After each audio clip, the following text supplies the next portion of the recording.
rockets that they would in turn explode the missile coming into Israel. They are located strategically around the country to do just what you're seeing happening today, to protect Israel in their vulnerable post. And they're up in the northern part of the country, they're down in Tel Aviv, and of course down in the southern part of the country near Gaza. But it's fascinating to note that when you look at these things, there are 10 of them, each of them really precise radar, and now the offensive rate, the effective rate is above 90%. In the training phases, they got to 70, got to 80%, and now they are well above 90%, which is a phenomenal success rate when you're talking about something that really is out of a Star Wars movie on how to protect Israel. And just for a little bit of context, they were built, you know, they're very expensive. We're talking about $1 billion to develop this thing, built by Israeli companies as well as American companies. The U.S. put some money into this system,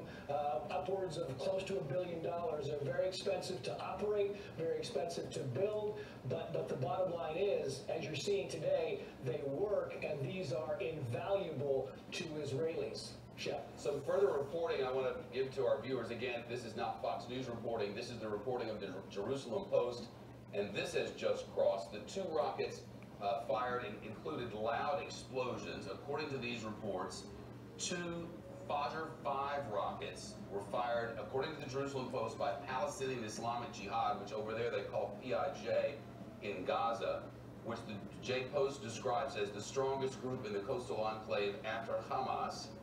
One was reported to have been intercepted by the Iron Dome missile defense system, and the other said to have fallen in open territory, in other words, didn't hit anything. There were reports of a number of Israelis who were treated for shock, and using their parlance, treated for shock is people got scared in one way or another and needed to be calmed down, which, you know, one could imagine. This group, of Palestinian Islamic Jihad, again, according to the reporting of the Jerusalem Post, has been assessed by the Israeli military intelligence as a factor increasing the risk of an escalation in the violence there, since the PIJ, Palestinian Islamic Jihad, is not under the direct control of Hamas and acts independent for its own interests. In other words, this group would act outside of the ruling government, Hamas, if you will, and might want to stir up trouble, for instance, just before an election in Israel.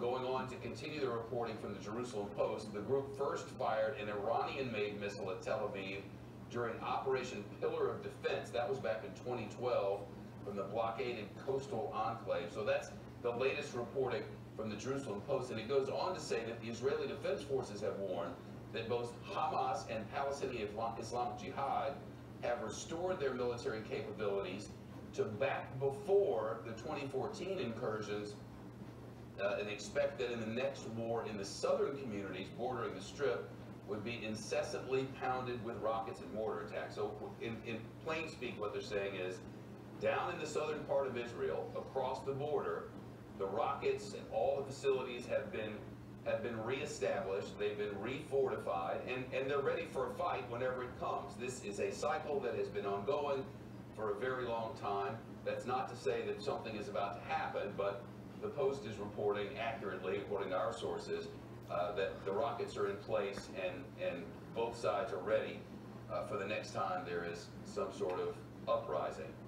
Things that tend to happen from time to time. Going on, the Israeli Military Intelligence Assessment for 2019 has warned that Israel is facing what the Jerusalem Post calls a high risk of military escalation in the Gaza, and based on the assessment, the IDF Chief of Staff has prioritized the southern front as one that could, quote, explode into war at any moment, unquote.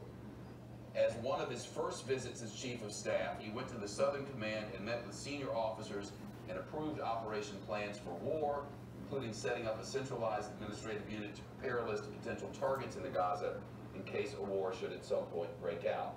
This, again, this is what's just run in the Jerusalem Post. What we have is a couple of missiles fired, apparently by a Palestinian Islamic Jihad, though that's not been confirmed to us, and Fox News cannot confirm it.